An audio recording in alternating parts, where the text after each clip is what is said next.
Unawezaje kusema neno kama hayo? Yanga wameandika barua kwenu ya malalamiko. Badala ya kujibu malalamiko kwa maandishi, unaanza kuwatisha. Unaambia kwa nini wao hawajiuzuru?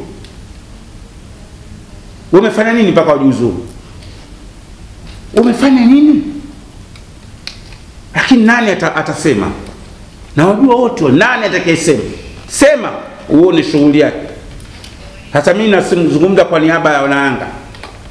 Mimi ni mshabiki wa Yanga. Mimi mwanachama, tena mjumbe wa mkutano mkuu kikatiba. Kamati ya utendaji chini ya rais wetu Hersi iitishe mkutano wa dharura. Mkutano mkuu wa dharura. Ajenda iwe moja tu, kujadili sakata na tutoe maazimio ya mkutano mkuu. Hatwendi kucheza mechi ya marudiano. Azimio namba 1, mengine yatafuata. Kwa ubabe wa aina hii tutoke na azimio. Manake msiingie nyinyi kina Hersi na kamati ya utendaji, maana yuzo shampiga mkwala Arafati.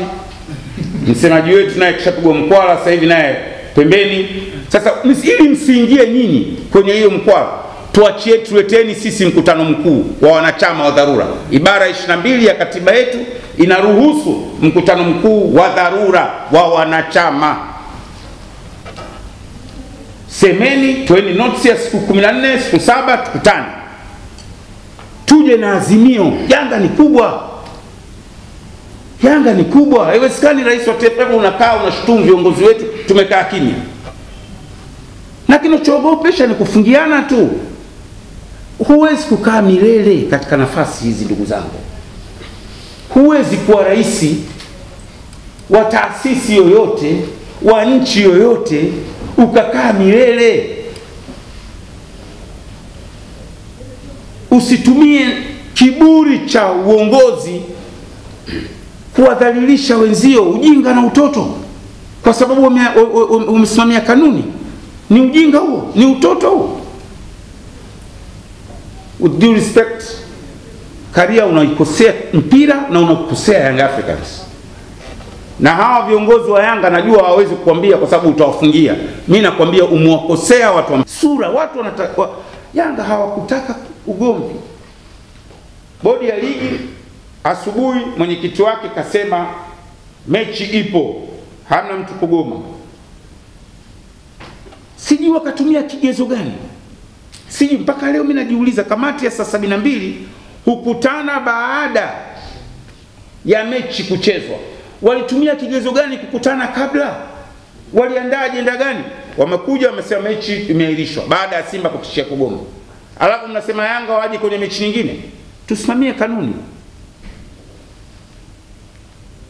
Gharama ya kuendesha kesi ya kasi isiwe kwa uongozi wako out of budget. Tutachanga wanachama wote wa Yanga.